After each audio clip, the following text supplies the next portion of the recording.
शरीर के जितने भी भोग हैं ये सब भ्रमात्मक, केवल समय नष्ट करने के लिए हैं। और ये परम सत्य बात है। अभी आप अज्ञान से युक्त हैं, इसलिए आपको ऐसा लगता है कि अगर अमुक अमुक भोग मिल जाएं, अमुक अमुक सुख मिल जाए संसार का, तो हम सुखी हो जाएं। लेकिन जिनको वो भोग प्राप्त है, जिनको वो सुख प्राप्त है, वो उनमें सुखी नहीं है। मान लीजिए, कई बार सत्संग में सुनाया है ये बात इसीलिए सुना रहे हैं कि आप तो अल्प भोगों के स्वामित्व को धारण करते हैं। मेरे पास इतना रुपया, इतनी जमीन, इतना। चक्रवर्ती सम्राट महाराज भर्तृहरि जब युवावस्था को प्राप्त हुए तो युवावस्था में सबके हृदय में भोगाकर्षण होता है। सबको अच्छा लगता है, सुंदर पति हो, सुंदर पत्नी हो, सुंदर महल हो, खूब भोग सामग्री हो, हमारी आज्ञा पालन करने वाले सेवक हो, आदि आदि। जितना तुम सोच सकते हो उससे बहुत अधिक महाराज भर्तृहरि जी के पास था। क्योंकि चक्रवर्ती उसे ही कहते हैं।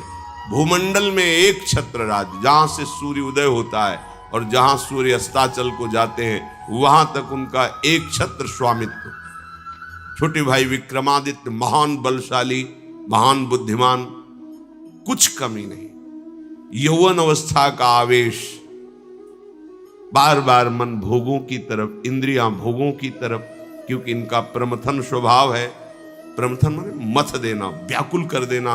जिस भोग का स्फुरण हुआ, संकल्प बना, क्रिया के लिए व्याकुल कर देना, ये प्रमथन स्वभाव वाली इंद्रियां भी हैं और प्रमथन स्वभाव वाला मन भी है। जब तक प्रभु का आश्रय नहीं है, तब तक इस व्याकुलता को कोई सह नहीं सकता। इसी व्याकुलता के वश में आके थोड़ी गलती हो जाती, जीवन भर जेल भोगते हैं, पाप बन जाता है, शरीर असाध्य रोगों से ग्रसित हो जाता है, कोई पूछता भी नहीं। बस इन्हीं इंद्रियों के प्रमथन स्वभाव से दुर्गति होती है। इसको जो सह जाए वही भगवान का निज जन कहलाता है। यम ही न व्यथयन्ते ते पुरुषम पुरुषर्षभ। जो इन इंद्रियों के प्रमथन स्वभाव वाले व्याकुलता, विषय आकर्षण को सह गया, वही परम पद का अधिकारी होता है। यम ही न व्यथयन्ते ते पुरुषम पुरुषर्षभ सम दुखा सुखाधीरम स्वमृतत्वाय कल्पते। वही अमृत पद का अधिकारी अर्थात परम पद का अधिकारी अर्थात अविनाशी सच्चिदानंद प्रभु के नित्य सानिध्य को प्राप्त होता है। जो इंद्रियजन्य भोगों की व्याकुलता को सह जाए, पर वो वही सह सकता है जिसने परम सामर्थ्यशाली भगवान श्री हरि के नाम का आश्रय लिया है। भर्तृहरि जी के हृदय में स्त्री के प्रति आकर्षण पैदा हुआ। सर्व सामर्थ्यशाली थे, आदेश किया, कई बार सुनाया है, पर ये बार बार सुनकर कम से कम समझ में तो आ जाए। विश्व की सबसे सुंदर राजकुमारी को हमारे पास पत्नी के रूप में वर्ण करने के लिए लाया जाए। कौन नहीं चाहेगा ऐसे सम्राट, ऐसे सुंदर वैभवशाली राजा को अपना पति बनाना। एक पिंगला नाम की बहुत सुंदरी युवती को वर्ण किया भर्तृहरि जी ने, और मन में विचारा कि आखिरकार भोगों में क्या सुख, इसके लिए मुझे एकांत चाहिए। विक्रमादित्य से कहा, आप राज्य शासन को संभालिए जब तक हम अनुभव नहीं कर लेते। महल में किसी भी तरह की राज दरबार की बात लेकर कोई ना आवे, मुझे स्वतंत्र छोड़ दिया जाए। राजाज्ञा, संपूर्ण भोगों की बाहुल्यता महल में। क्या कभी आग में धीरे धीरे घी डालने से आग शांत होती है क्या? ऐसे ही भोगों को भोगने से कभी कामाग्नि शांत थोड़ी होती है, और भड़कती है। अगर सुख हो तो विश्राम मिल जाए। एक दिन पिंगला काफी समय व्यतीत होने के बाद वो अपनी महल की पीछे खिड़की से झांक रही थी। पीछे अश्वशाला थी, वहां घोड़ों की रक्षा सेवा कराने वाला अश्वपति अपने सेवकों के द्वारा घोड़ों की देख रेख, उनकी सेवा कराता था। बहुत ही हष्ट पुष्ट जवान पिंगला देखकर आसक्त हो गई, एकांत में मिलने लगी। जब महाराज विश्राम को होते तो एकांत में मिलने लगे। गुप्तचरों के द्वारा यह बात जब विक्रमादित्य को पता चली, बहुत अंदर से पीड़ित हुए कि क्या करूं, अगर मैं कुछ कहता हूं तो कहीं संशय न कर लिया जाए, अगर कहता नहीं हूं तो ये राजा के प्रति बहुत ही बड़ा विश्वासघात हो रहा है और वो मेरे भ्राता हैं, मैं ऐसा सह नहीं सकता। एकांत में मिलने की प्रार्थना की। बहुत प्रवीण थी पिंगला, समझ गई।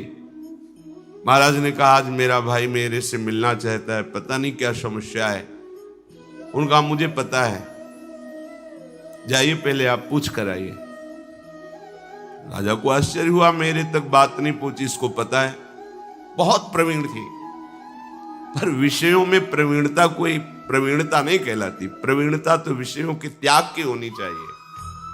बुद्धिमत्ता गड्ढे में गिरने की नहीं होती, बुद्धिमत्ता उससे निकलने की होती है।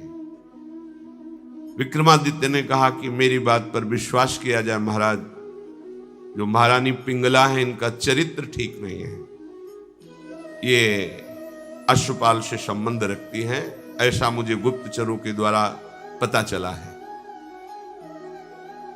आवेश में अंदर गए। रानी ने कहा हम बता रहे हैं। वो क्या बता रहे होंगे? वो यही बता रहे होंगे कि अश्वपाल से हमारा गलत संबंध है। ये तुम्हें कैसे? मुझे पता है। कैसे पता है?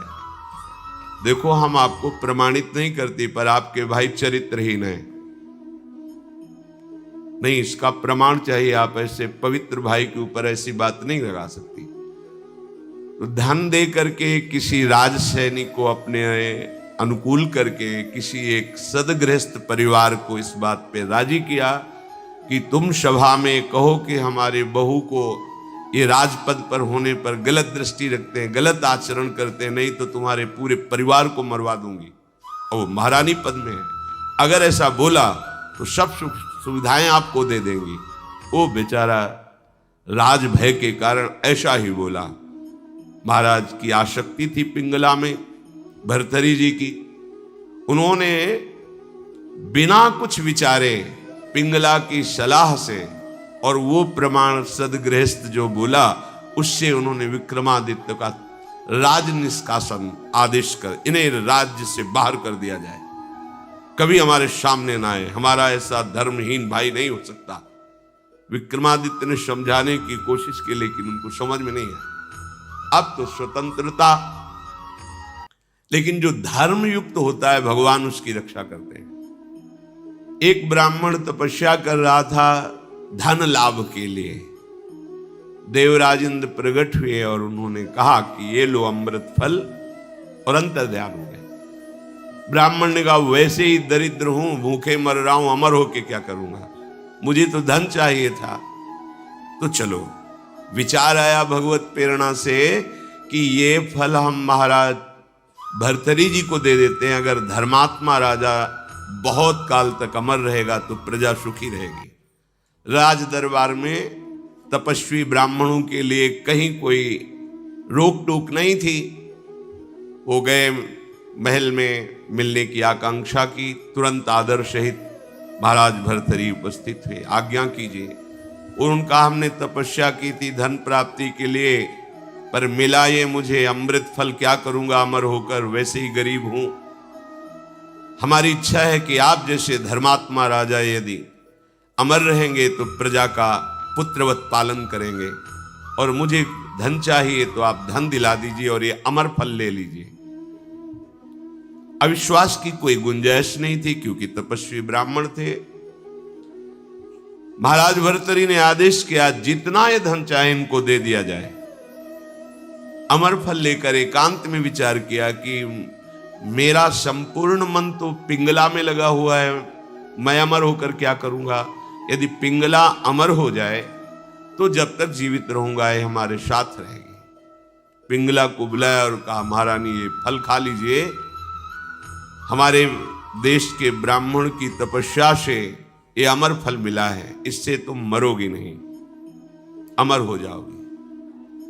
उनका आपको पता है कि अमर फल ऐसे नहीं पाया जाता, स्नान आदि करके देवार्चन करके हम पा लेंगे, दे दीजिए। ले लिया। पिंगला ने विचार किया कि अगर मेरा मित्र अश्वपाल अमर हो जाए तो फिर हमारा मिलन होता रहेगा।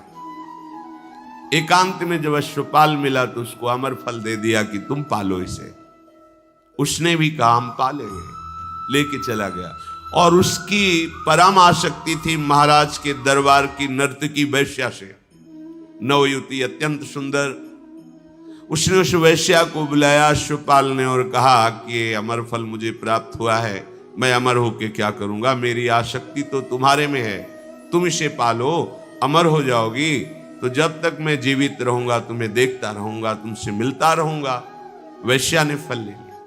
वैश्या ने विचार किया मैं जिस दरबार की नर्तकी हूं तो अमर होकर क्या करूंगी, नाचती ही तो रहूंगी, अगर मेरा महाराज अमर रहे तो अच्छा रहेगा। नर्तकी ने उनके निज महल के अंगरक्षक से कहा कि मुझे महाराज से मिलने की प्रार्थना की जाए और मिलाया जाए। महाराज कृपा करके मिले, क्या बात है? तो उनका मैं आपके दरबार की नर्तकी हूं, मुझे अमर फल मिला है, मैं आपको देना चाहती हूं। होश उड़ गए महाराज के। वही अमर फल। वैश्या से कहा कि तुम्हें किसी भी तरह का दंड नहीं दिया जाएगा, पर तुम सत्य बोलो, ये अमर फल कहां से प्राप्त हुआ है? उनका ये अमर फल मेरा एक मित्र है जो राज परिवार के घोड़ों की सेवा कराता है, अश्वपति, उसने हमें दिया है। और वो महल के पीछे ही था अश्वशाला। महाराज समझ गए। उसको बुलाया अश्वपति को और कहा भाई वैसे तो खड़े खड़े हम तुम्हारे सैकड़ों टुकड़े करवा सकते हैं, पर हम तुम्हें क्षमा करते हैं यदि तुम हमें सच्ची बात बता दोगे कि तुम्हें अमर फल कहां से प्राप्त हुआ है। डरते हुए भयभीत होकर उसने कहा महारानी पिंगला ने दिया। होश हो गए। ओहो, मुझ चक्रवर्ती सम्राट से ये तृप्त नहीं है, अश्वपाल से आसक्ति, अश्वपाल महारानी पिंगला से आसक्त नहीं है, वैश्या से। धिक्कार है इस काम। सभा में कलम पधार रहे ऐसी घोषणा कर दी जाए और गुप्तचरों को भेजा कि विक्रमादित्य जहां भी किसी भी जंगल में कहीं भी खोज कर लाए जाए, हम उनसे क्षमा याचना करेंगे, वो मेरे भाई हैं, मेरे से गलती हो गई। गुप्तचरों को पहले से ही पता था कि वो कहां हैं। विक्रमादित्य को भी बुलाया गया सभा में। भर्तृहरि जी पहुंचे और कहा पिंगला को उपस्थित किया जाए। राज आज्ञा, तुरंत पिंगला जी को उपस्थित किया गया। बोले मेरे देश के ब्राह्मणों की तपस्या का फल संपूर्ण प्रजा और राज्यसभा देखे। मैं अपनी तलवार से रानी का गला काटूंगा, पर वो मरेगी नहीं क्योंकि इसने अमृत फल खाया है। और तलवार खींचा, जे ही प्रहार कर वो चीख पड़ी, नहीं महाराज रुकिए, क्यों? तुम्हें संशय है? अमृत फल मिथ्या नहीं हो सकता। उनका मैंने पाया नहीं। क्या किया?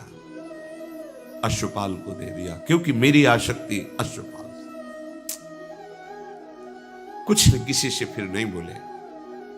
राज मुकुट सिंहासन पर रखकर और कहा विक्रमादित्य तुम इसका पालन करना, मैं ऐसे निकृष्ट संसार का आश्रय नहीं लूंगा। धिक्कार है। कैसा ये काम है जो मुझ चक्रवर्ती सम्राट से ये पिंगला तृप्ति का अनुभव नहीं कर पाई, विश्राम नहीं मान पाई। ये अश्वपाल से, अश्वपाल महारानी से नहीं, एक वैश्या से। धिक्कार इस काम की वृत्ति को, धिक्कार इस झूठे संसार के प्यार को।